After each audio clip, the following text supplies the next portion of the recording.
ಕರ್ನಾಟಕದಲ್ಲಿ ಪ್ರೇಮಿಗಳಿಗೆ favourite spot ಅಂದ್ರೆ ಅದು ನಂದಿ ಬೆಟ್ಟ. ಈ ಬಾರಿಯ ಪ್ರೇಮಿಗಳ ದಿನಾಚರಣೆಯಂದು ನಂದಿ ಬೆಟ್ಟಕ್ಕೆ ಹೋಗೋಣ ಅಂತ ನೀವು ಯೋಚಿಸ್ತಾ ಇದ್ದಿದ್ರೆ ನಿಮಗೆ ದೊಡ್ಡ ನಿರಾಶೆ ಕಾದಿದೆ. ಯಾಕಂತಂದ್ರೆ ಚಿಕ್ಕಬಳ್ಳಾಪುರ ಜಿಲ್ಲಾಡಳಿತವು ಫೆಬ್ರವರಿ 14ರ ಬೆಳಗ್ಗೆ 6 ಗಂಟೆಯಿಂದಾನೇ ಸಂಜೆ 6 ಗಂಟೆಯವರೆಗೆ ನಂದಿ ಬೆಟ್ಟಕ್ಕೆ ಪ್ರವಾಸಿಗರ ಪ್ರವೇಶವನ್ನ ನಿಷೇಧಿಸಿ ಆದೇಶವನ್ನ ಹೊರಡಿಸಿದೆ.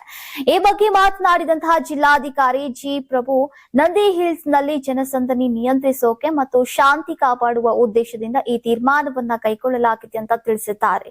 ಈ ಹಿಂದಿನ ವರ್ಷಗಳಲ್ಲಿ ಪ್ರೇಮಿಗಳ ದಿನದಂದು ಆತ್ಮಹತ್ಯೆ ಪ್ರಕರಣ ವರದಿಯಾಗಿದ್ದಂತಹ ಹಿನ್ನೆಲೆ ಹಾಗೂ ಜಿಲ್ಲಾ ಪೊಲೀಸ್ ವರಿಷ್ಠಾಧಿಕಾರಿ ಕುಶಾಲ್ ಚೌಕ್ಸೆ ಅವರ ವರದಿ ಆಧಾರವಾಗಿ ಈಗ ಈ ನಿರ್ಧಾರವನ್ನ ಕೈಗೊಳ್ಳಲಾಗಿದೆ ಅಂತ ಮಾಧ್ಯಮಗಳಿಗೆ ಹೇಳಿದ್ದಾರೆ.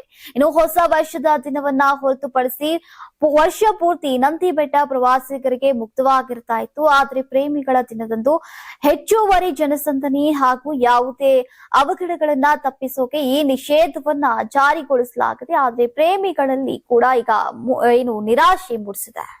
ಯಾರಾಗ್ತಾರೆ ಎಂಎಲ್ಎ ಅಭ್ಯರ್ಥಿ 2028 ಶೀಘ್ರದಲ್ಲೇ.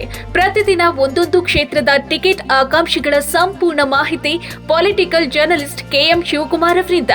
ಕರ್ನಾಟಕದ ನಂಬರ್ 1 ಡಿಜಿಟಲ್ ಮೀಡಿಯಾ ನಿಮ್ಮ ನೆಚ್ಚಿನ ಕರ್ನಾಟಕ ಟಿವಿಯಲ್ಲಿ ಮಾತ್ರ. ನೀವು ಸಣ್ಣ ಆಗ್ಬೇಕಲ್ವಾ? ಅದು ಒಂದು ಉತ್ತಮ ಆಹಾರದಿಂದ ಸಣ್ಣ ಆಗ್ಬೇಕಲ್ವಾ? ಪ್ರತಿದಿನ ನಮ್ಮ ಜೀನಿ ಸ್ಲಿಮ್ ನ ಯೂಸ್ ಮಾಡಿ ಯಾವುದೇ ಸೈಡ್ ಎಫೆಕ್ಟ್ ಇಲ್ದಂಗೆ ನೀವು ಸಣ್ಣ ಆಗ್ತೀರಾ.